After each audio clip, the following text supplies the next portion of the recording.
Welcome to the Black Doctors Talk podcast. I am Dr. Christopher Holmes, host for this episode and member of the Black Doctoral Network. Today, I am joined by Dr. Dexter Purnell, who is an entrepreneur and professor, and so much more, y'all. Just wait till y'all hear some of this. So welcome, Dr. Purnell.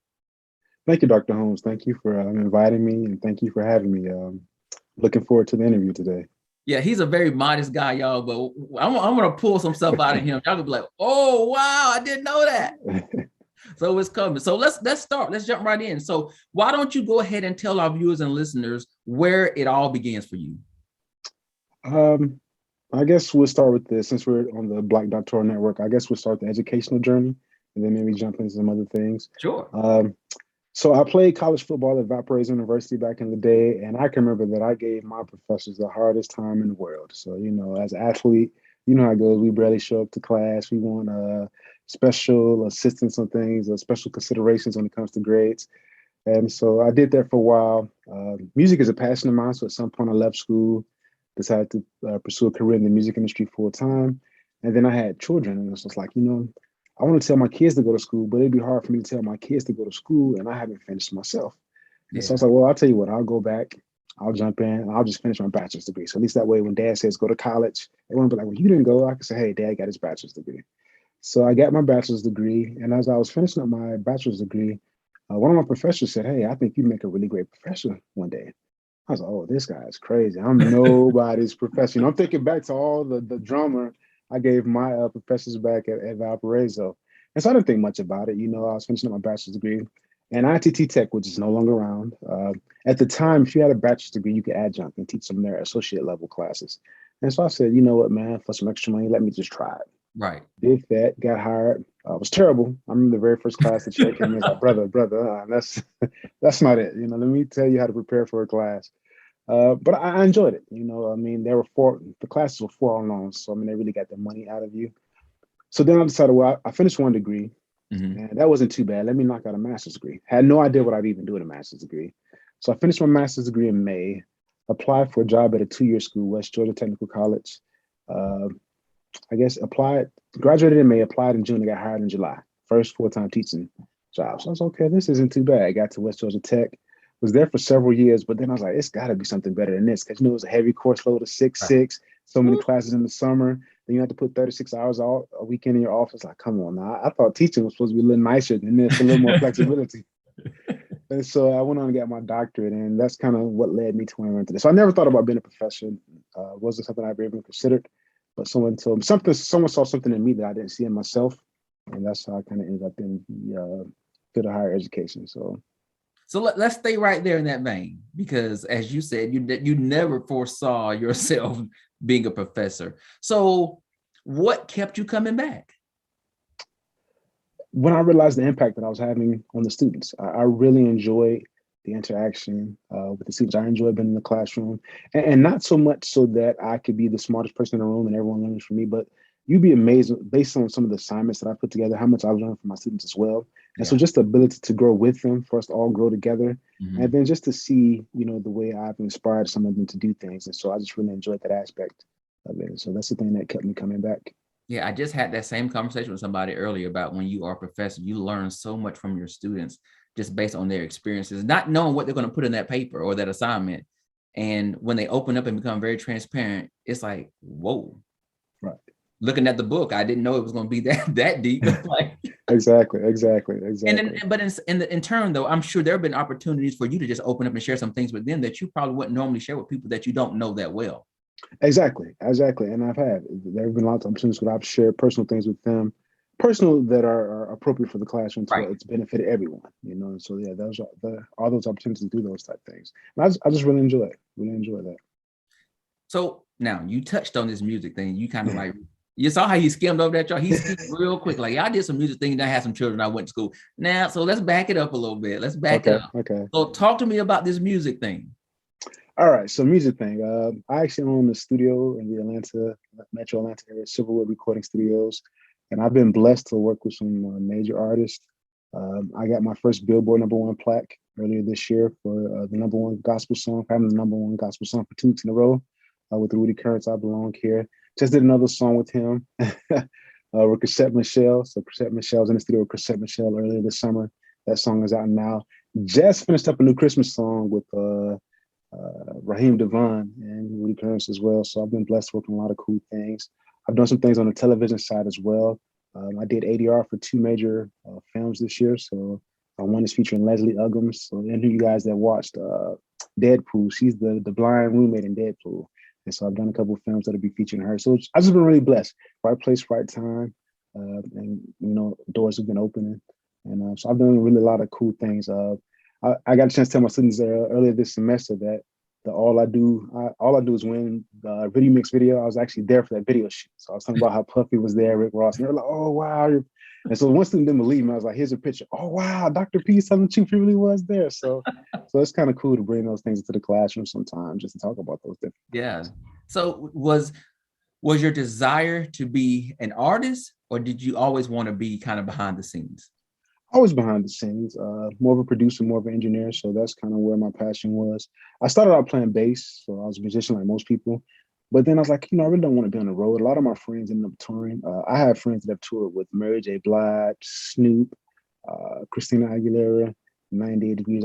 So I grew up in Chicago, and we had some of the baddest musicians. And so like literally a lot of the friends I grew up with have toured and played for some everyone. But I didn't want to be on the road. And so I was like, well, I'm going to focus more on producing and engineering so I could, be around or whatever. So that's awesome. So in terms of time, because you're still a professor, you have a family, how are you balancing that out? Because like you said, you're not here in Georgia, but your studio is here in Georgia. So how are you balancing that out? I will say the one thing I enjoy about working in higher education is there is some flexibility in your schedule, and so that helps a lot, especially when you have other interests that you have. Now, one thing I do say, and I envy my wife, is that when she comes from work, she could put her work down. She's done. So once her shift is done, she's done for the day. But as you obviously know, being in higher education, it's never done. There's always something that's following you. But you learn how to juggle, and you know how to manage things. Okay, I can let that ball bounce for a little bit. It'll keep bouncing. Let me go start this one. All right, cool. That one's bouncing now. Let me go back to this and make sure I keep this one bouncing. And so just learning to really get good at time management. So I just try to schedule things in a way that makes sense around my schedule. And I've been really blessed. The institution I'm at now, they've been really flexible and understanding of the outside interests. And so I make sure I take care of, that obviously take care of my students, but, just learning to manage things. Yeah, that's awesome. And let me just say this, I'm proud of you. I just met you today, but the fact that you maintained your focus and commitment to education, while you were still doing all of this stuff, and then to go and then get your doctorate, that's very commendable, brother, because you didn't have to. I appreciate that. It's hard work. Yeah, you didn't have to. So that's great. Let's talk about this. So let's just stay in the music industry for a little while, then we'll pivot back to education. That kind of work, I'm sure you have to have a mentor, somebody that's helped guiding you, through this field, because I'm sure the entertainment industry can be very, very tough, using a word very lightly. So who has kind of mentored you? And then talk about why mentorship is so important. My biggest mentor is probably a guy by the name of Ian Burke. And so he's like Mr. Music Atlanta. They just recently gave him an Ian Burke Day in Atlanta. But he's responsible for putting out people like TLC, Arrested Development, Bobby V. When Jermaine Dupri wrote his last book, he included an entire chapter devoted to Ian Burke. So that's how big he's been in the careers of people here in Atlanta. So he's really my mentor. I met him at a music conference several years ago now, and we just kind of clicked and hit things off. And so we worked on several projects together. Came really close to having some big things happen for us. I don't know how many people know who Yebba Smith is, the singer, but so before Yebba even blew up, I was like, man, that's this girl, man. This girl is bad. She had about 5,000 followers at that point, so it wasn't as big as she is now. And so I'm like, yo, man, we need to do something with her. And so he's he didn't really see it. So I sent him the stuff again, listen again. And so, third time, bro, I think you're right. So we went up to Nashville, and TLC was having they were on tour at that point. So they were on tour. It was TLC, Nelly, and one other person, New Kids on the Block. And so because of his relationship with TLC, he got us tickets, and we was able to go backstage and hang out. And so we came that close to signing Yebba, and it didn't work out. But I still have to say, though, he's been a great mentor in the business. And even as I went further into education and had less time to focus on music, if I called him right now, he'd pick up the phone and say, hey, what do you need? Wow. So I can appreciate that. Good brother, man. But I mean, if I need something musically speaking in Atlanta, he's the guy I call, and he knows somebody that knows somebody in Atlanta when it comes to Yeah. music. So yeah, big So here's mentor. the thing. Somebody's watching this who may not be in music, right? But they see somebody they want to mentor them. How do you make that connection? I know for you, it was something, it was just a natural thing, but how do you even approach that person to say, hey, I'm interested in music, or I'm interested in being an author, I'm interested in being a director, right? Right. How do you make that transition from the introduction to the relationship? Well, as far as never be scared of the introduction, because I always tell my kids, shoot your shot, shoot or shoot. And we know what the percentages are already off the bat. 50% chance the person say yes, and then you'll get the information. 50% chance they'll say no. So I like those odds. Yeah. So, if you can get in, then the key to mentor, having someone mentor you, one, you have to be serious about it because people don't like their time to be wasted. So show that you're serious about it. Like, yo, if you take this one, I'm very serious about it. But then two, prove your value. So bring something to the table. Don't always come to the table with your hands out asking. Say, hey, though, here's what I can do for you. I know I'm not at the same level that you are, but based on what I do know, what I can do, here's what I'm bringing to the table as well. Because to me, it makes a relationship a lot more interesting. And then you're adding value. So anytime you can add value to any relationship, it's always a great thing. Yeah. And I'm sure, so I'm not even going to ask a question, but that applies the same thing to academia. When you find that mentor, bring something to the table. Just don't be the Exactly. taker, but you also got to Exactly. give something. Exactly. And I've done the same thing with my mentors in higher education. What can I bring to the table? What can I do for you as well while you're mentoring me along the way? And really been helpful in the Yeah. relationships that I've had. So we're going to stay right here for music for a little while Okay. longer. Since you started, how has the industry changed? The industry used to be very, very lucrative. I'll say that. And uh, digital technology kind of killed it. Back in the early 2000s, I mean, guys were getting $100,000 to produce one song. So I mean, really big money. I always tell the story that back in the day when we had CDs, if you had the worst record on a Destiny's Child album, meaning your song sucked, it was trash, it was garbage, nobody liked it, no one ever played it. But because of mechanical royalties and sales, you could still make a lot of money if they went triple platinum, you know what I'm saying? Diamond, because why? You got 9 cents for every CD that was sold with your song on it. No matter if people listen to your song, you Wow. just got that. But now royalty rates are a fraction of a penny. So it's Yeah. hard to make that same revenue now. So I was telling my students, I'm in the music business and I also have a job. Yeah. Yeah. So yeah, that's Well, you guys didn't make money off me back in the day because I was burning CDs on my computer. I was a Napster. I was See, and that's why we couldn't make any money. So I was the hustle man. I was burning CDs for all my friends. I'm not mad, hey, man. Everybody got to make a living some type of way. So yeah. It changed. I only bought my favorite artist CD because I was like, no, I'm willing to give them my money because I trust them. It's gonna be a good CD. Right. But yeah, yes, definitely. I hear that a lot, that you're not making money because of the digital sales. It's so, like you said, fractions of a penny. Think about it like this. Right now, I pay $15 a month for an iTunes or Apple Music family share plan. So I think I have 4 people on that plan, $15 a month, and we can listen to all the music we want. With $15 a month, with all the artists out there in the world, how much money can they really, the revenue is just not there anymore. Yeah. Most of the artists that you see making money, music becomes like a loss leader, if you will. Mm-hmm. So they lose money on the music, but then maybe they can transition that into merchandising. Let's take Rihanna, for example. A great example. Started off with the music. Rihanna could care less about music at this point. You know why? Because of Fenty Beauty, she's rich now. So, yeah. But she used music to lead her to the next thing, which was Fenty Beauty. Yeah. Or whatever. Even people like Jamie Foxx. Some people don't know that Jamie Foxx actually has is a classically trained vocalist and pianist. He has a degree. Yeah. But he couldn't get on in music. The money wasn't there. So he had to go to comedy and acting. He still loves music, but he had to go another route to do that. So yeah, so people use music as a loss leader. And even the bigger artists that you see, most of their money is coming from merchandising and touring, not really sales anymore. And the thing about artists, from what I see, anybody that's a creative has another gift besides just singing, right? They can act, they can do a lot of different stuff. Sometimes painters, I mean, all kinds of just like, wow, I didn't know you could do that. And so like Lady Gaga, she's an artist, but now she's really an actress.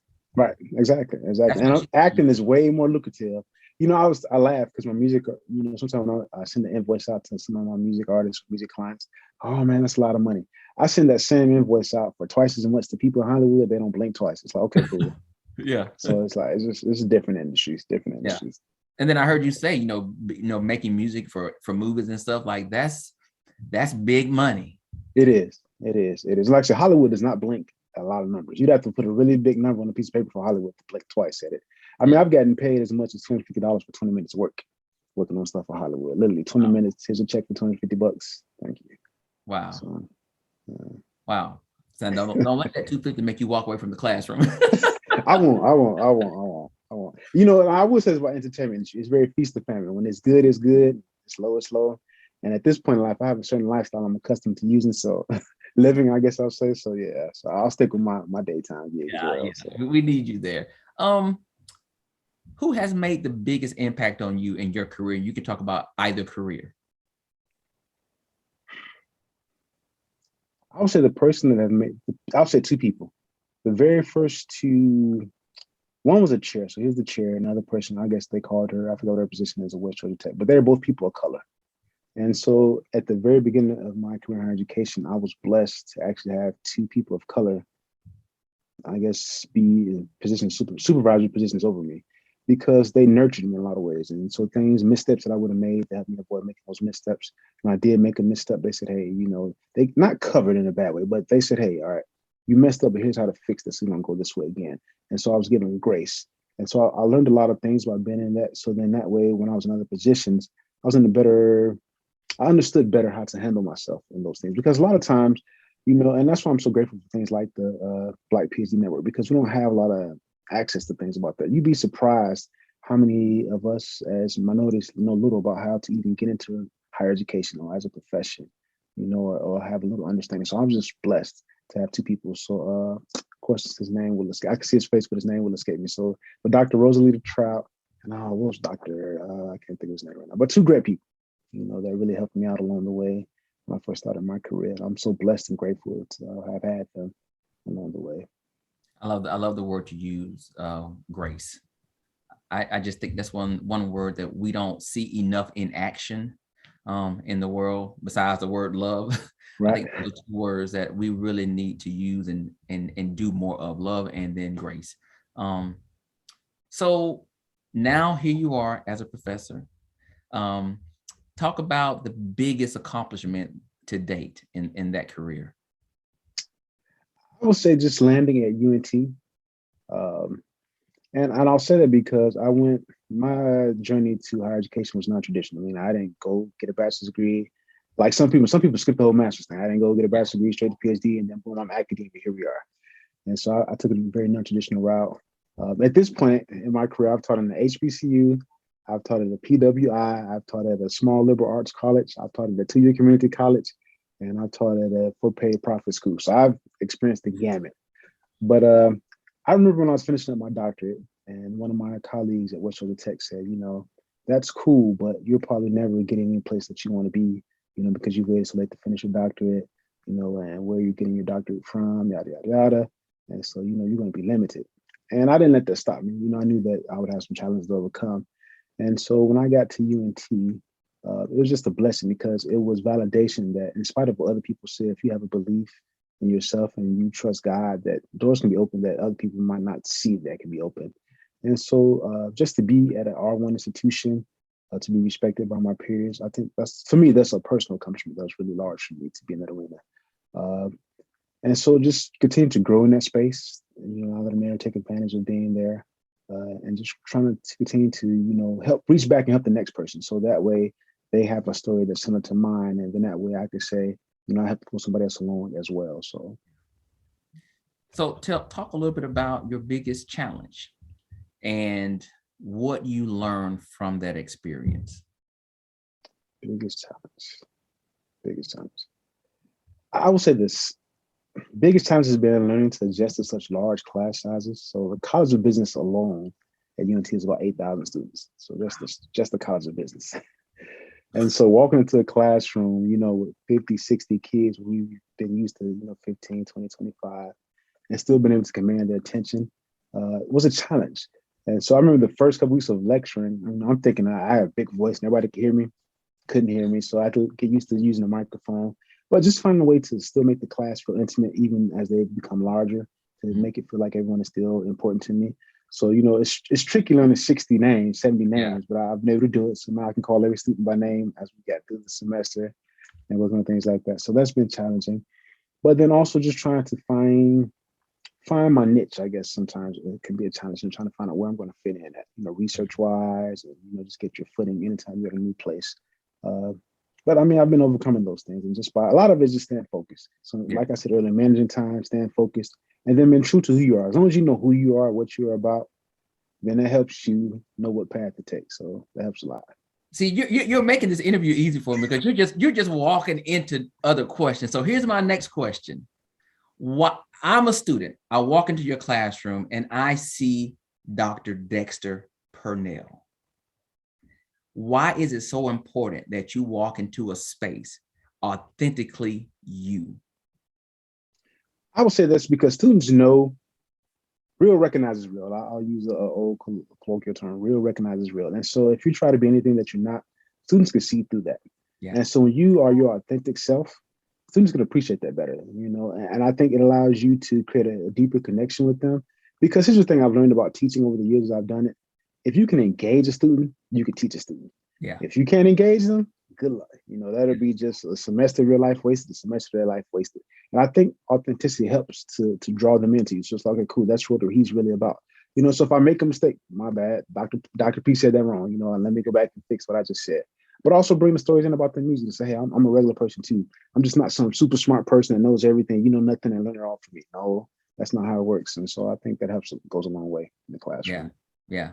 Here's another question. Because I'm listening to you, I hear you say the words faith, and I hear the word grace, and I hear the word God. So talk about why your faith or how your faith is so important to you. This has been a big part of my life. Like I won't say like all, but like a lot of people of African descent grew up in church, so it's been a part of my life as long as I can remember.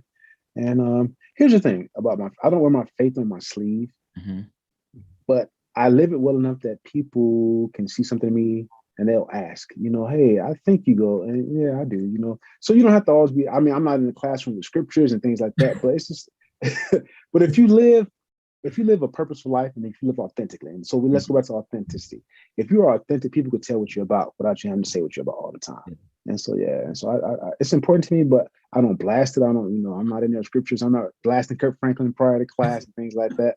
But it's just, if you live and you be who you know you should be and who you are, people will see who you are and what you're about. I think if we take it back to, childhood Bible study, I think the one thing that you do well, that you probably would never say this, but just meeting you for the first time, and if I were in a space with you, it would be that you're letting your light shine. And I think it would be evident that you never have to say who you are and what you believe in, but your simple presence and what you emit out of your being says something about a higher power. And I think you act and behave in a way that is of service, right? I mean, even in the, I can only imagine you're in the studio, but you're trying to figure out how you can serve the person that's coming to pay you to do the job. You're like, no. We can do it again. It's no problem, because I want you to be the best version of yourself in this space. That's me. Yeah. That's see. me. And I'm not even psychic, I can just tell. That's me. So tell me this, what's next for you? You've got a lot going on. Can you take on anything else, or where do you see yourself moving in the next several years? Just continue to grow in my career in higher education. So I just finished my doctorate. I'm still somewhat of a newbie. I just finished that in 2000. I finished in 2017, March in 2018, so 3 years out. So really starting to get my research track and my publications going. I had my first solo publication last year. I have several things in the pipeline right now. I have my first major conference presentation coming up in January at the USASB conference. So excited about that. Awesome. Really looking forward to that. So just trying to manage everything, keep the balls bouncing. If I can keep the balls bouncing or whatever, I'll be good. So I'm not trying to take on anything else, but just finish the things that I've done. But one thing I've become really good at that I realized I need to do is learning to collaborate. Because I think sometimes, we feel like we want to hold control of everything. And it's great sometimes, but the closer you hold things, if your hands aren't open, you can't get anything. And so I'm always trying to share, let's collaborate, let's work on these things together, because when there's multiple people working on things and I'm collaborating, I can be more productive than if I try to do everything myself. And so I don't have to be a superstar, I want to be productive. So. Well, you don't have to just bounce the ball. You can also pass it. Exactly. Yeah. And so I'm learning to learn how to pass the ball. Yeah. And work with others on things. I love that. So tell me this one last question. How has your affiliation with the Black Doctoral Network enhanced your career? It's been amazing because, like I said earlier, it's difficult for people of color when we have no idea how the whole higher education thing works. I mean, I got really lucky that I got two mentors coming right in, but even they can lay out a path for me to where I want to get to next, if that makes any sense. They knew how to help me be successful in the places that I were at, but as far as moving on, there was no roadmap. And so places like the Black PhD Network is really, really great to have because there are resources out there. And so I think the more people that we can make aware of resources like this, the more we can actually expand our presence in higher education.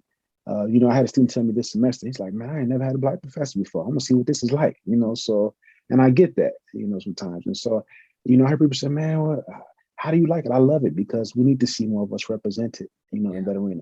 And not to say that you can't learn from somebody of another color, but I think, that'll be great. And I also have used the Black PhD Network to allow to post up job openings at UNT because we're trying to expand. There's a big push for diversity, and so just trying to say, hey, we're out here, we're looking for people. There are opportunities out here, and so I think it's just a great resource to have overall. Yeah, I love what you're doing. I just love everything you're doing. The fact that you're in this space of music and that's a gift for you, but you're also gifted to be an educator. And I think we just need your presence in academia. We need people that look like you. We need people that sound like you. We need people that think like you, because it is a way for other people who never saw themselves succeeding. They see success in you, and it's like, oh my God, maybe I can. And they're like you, maybe not a doctorate like you were at the beginning, but Right. maybe I can finish this bachelor's, maybe I can get a Right. master's, or maybe I can do something to make a difference. So Dr. Dexter Purnell, thank you so much for joining me, man. It's been an honor talking to you. I really appreciate it. Thank you so much for having me, Dr. Holmes. I really, really appreciate it. Yes, sir. So do this for me. Will you please tell our viewers and our listeners where they can go to learn more about you and the work that you do? You can find out more about me by going to my website at studio.silverwood.com, and that's spelled SILVERWOOD.com. And if you ever want to shoot me an email, it's dexter.purnell@unt.edu. Listen, next time you come to Atlanta, hit me up. We're going out. We're going to hang out. Sounds like a plan. Not on the west side, though. No west side. No west side.